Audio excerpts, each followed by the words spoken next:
আসসালামু আলাইকুম। আমি আপনাদেরকে আজকে বলবো ধানের সার ব্যবস্থা নিয়ে। আমার এই যে এই ধানটা দেখতে পাচ্ছেন, এই ধানের জমি আজ 27 দিন এসে রোপণ করা। এই যে পাশে যে আর একটা ক্ষেত আছে আমার চাচার, এইটে আজকে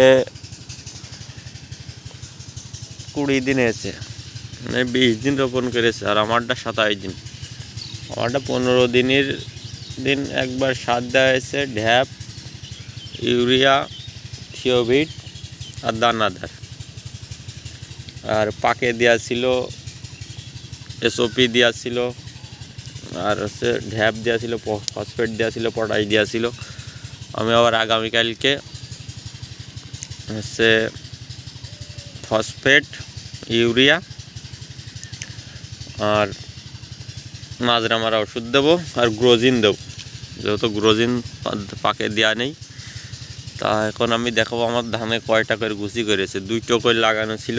এই যে এই গাছটা দেখায়, এই যে এই গাছ, এই যে এনে যে একটা গুছি রয়েছে, এই যে এই একটা, 1 2 3 4 5 6 7 8 9, এই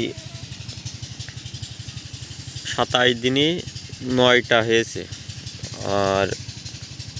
আর একটা গুনিয়ে দেখাই, এই যে এই জায়গায় একটা লাগানো ছিল, একটা কারণে 1 2 3 4 5, একটা যে জায়গা 5টা আছে। আর এই জায়গা আছে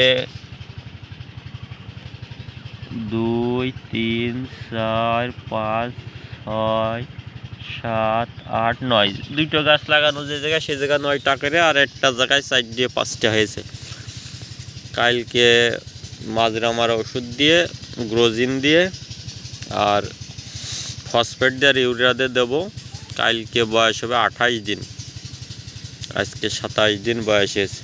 তো আশা করি এটা হচ্ছে রড মিনিকেট ধান। আমার রড মিনিকেট ধানের এই অবস্থা। আর ওই যে ওইটু উপরে দেখতে পাচ্ছেন, ওইটা হচ্ছে জিঙ্ক 74। ওইটা একটু ঝাড়া, ওইটা উঁচু জমি তো পানি থাকে কম, এই জন্যে ওইটা একটু কম হয়েছে, মানে কুশি কম করেছে। আর আমার এই চাচারা, এই যে চাচাদের এই যে এইটা, এটা হচ্ছে আমার থেকে 6 দিন পরে লাগানো। ওরা কেবলটা সার দিয়েছে, 5 দিন হয়েছে, উপরি সার প্রয়োগ করেছে।